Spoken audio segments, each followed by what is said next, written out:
You've been hearing a lot about recession, this approaching recession. Is it here now? Have we already had one? How bad is it going to be? When does it start? What can you do? All of these questions are swirling around right now. And technically we had a recession in quarter one, quarter two of this year with negative GDP growth in both quarters.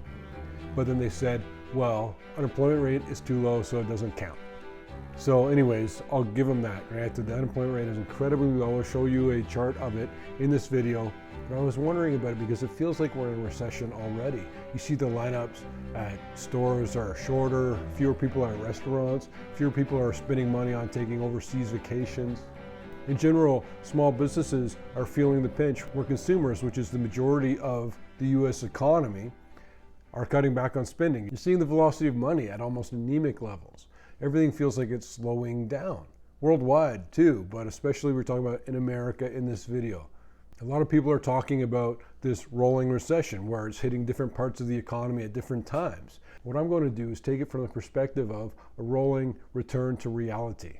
And during this time, while business activity is slowing down, people are feeling the pinch, people are cutting back on all sorts of things. And the consumer has maxed out their credit cards, more consumer debt than there's ever been at a time when the interest rates are at a 40-year high. And so it feels like we're already in the recession right now. But I was wondering why it's not more clearly shown in the data. And I realized that this recession is around us right now and it's hiding in plain sight. But it's hitting different parts of the economy one at a time. We're going to get into that, how this rolling recession and this rolling return to reality is playing out and what you can do about it. Please understand that nothing in this video is intended as personalized trading advice for you. And as promised, I'll start off with a chart of the unemployment rate, which you can see here is incredibly low. And what a lot of people do not realize is that that's actually another hidden tax. Just like inflation's a hidden tax on companies, a low unemployment rate is a hidden tax on corporations and small businesses. It makes retaining the talent you have more expensive. It makes attracting new talent more expensive. It means that you'll keep a substandard employee for longer than you otherwise would because there's not a lot of people looking to fill the jobs that are available. There's still a lot more jobs than there are people to fill those positions right now, today. And here's something from the Bureau of Labor Statistics. Although inflation has shown signs of peaking at 9.1% in June last year, it remains more than 3 times above the Fed's 2% target. And we've seen year over year consumer price inflation declining last month. And I'll show you on a chart because you're being told opposite things by other people. I'm showing you the exact numbers on the exact chart from the US Bureau of Labor Statistics. Meanwhile, people are arguing we're not in a recession yet, but housing and manufacturing have both taken a hit. They both slumped recently. In fact, I'll show you charts of both of these so you don't just take my word for it. You can see the actual information on screen. This is from Reuters. New orders for US manufactured goods fell in January, pulled down by a plunge in civilian aircraft bookings. But increases in machinery and a range of other products suggested that manufacturing could regain its footing. The report from the Commerce Department on Monday also showed shipments of manufactured goods rebounding after 2 straight monthly declines, while inventories were unchanged. And just to display what's going on with housing, I'll show you the Case-Shiller report month over month for the home price index. You can see for 6 months, the prices of homes have been declining. And month 7 will continue this trend. Month 8, month 9, it will continue. And I'll tell you some things that are happening with rental prices, but we'll get to that in just a second. Right now, I want to talk about all these layoffs you're seeing in the technology industries, technology and media. You've heard about all these big firings, tens of thousands, people dropping off of Twitter, Google. So you see headlines here and there, but have you looked at the big picture? Here's the companies that are doing the layoffs, the main technology companies, which company and how many people they've had to lay off recently. This is according to the Challenger report. The tech industry increased its layoffs by 649% in 2022, which is the highest since the dot-com bubble more than a few decades ago. If you remember the dot-com bubble, because I do, I was there, it was very bad. A lot of people got laid off. A lot of companies went out of business. And they're saying that this is more layoffs than we even saw in the dot-com bubble.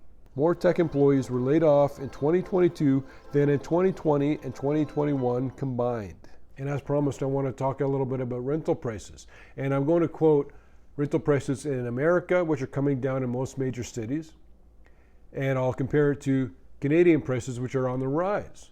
It's a Canadian publication, so since I'm going to be citing some of this information, I thought I'd mention that to you. But in general, Canadian rental prices are up 15 to 25% year over year across most cities.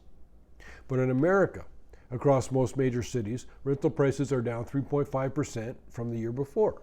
U.S. renters with new leases in January paid a median rent that was 3.5% lower than they would have paid last August, according to the Wall Street Journal.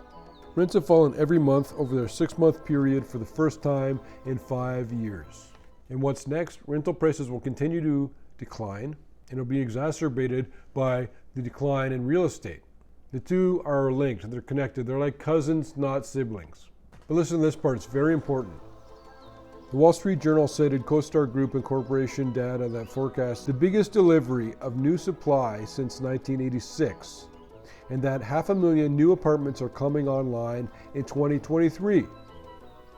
The crush of new apartments will give renters more choices, making it difficult for landlords to raise rents at rates seen early in 2022. And so there you have it. Rental prices are coming down. But what about retail and office space? There is an office space glut. Prices for office space are declining rapidly. The landlord needs to play ball more to get people to rent the space. The leases are more convenient for the renters.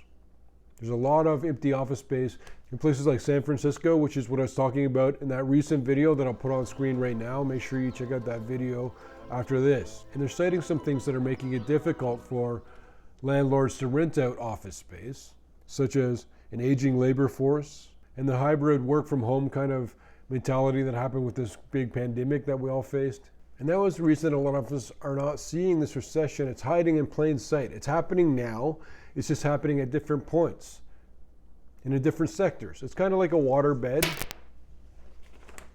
Every sector of the economy is taking its turn as we go through this recession, this rolling recession where one part of the economy it happens and then another part of the economy it happens one at a time.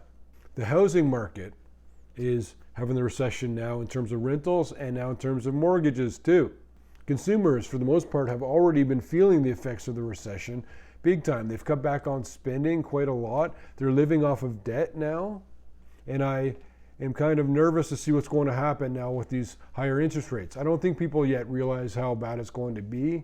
You don't see the results right away. You might buy something on a credit card, interest rates rise, and eventually you get the bill a couple months later that is just astronomical, and it makes it untenable. And now businesses are feeling it, not just the office space rentals, but businesses themselves, small businesses too. They're starting to feel the effects of the recession that we're in, and it's rolling through right now. And some good came out of this. A lot of these sky-high valuations were brought back down to reality. And I'm not just talking about altcoins and non-fungible tokens. I'm talking about stocks too. Even bonds had their day of troubles. And now rental and mortgage prices have both reached their upper limit for price tolerance and expectations for growth. GDP USA next year and this year is very low, almost anemic. And I'll show you the GDP by month of the United States, show you how it's declining, and you can gauge for yourself if you think that this trend is going to continue. And spoiler alert, it will. This chart is for the monthly changes in overall GDP for the United States. There's plenty of things you can do to land on your feet and help yourself and the people that you care about in this economic downturn. And what to do with this recession, what to do with real estate coming down, cryptocurrencies coming down, stocks coming down, everything is coming back down towards you. What to do about this economic crash and the weak stock markets and weak cryptocurrencies. Do me a favor, click on that video and we'll just keep on going from here. It tells you what you need to do based on everything that's been happening.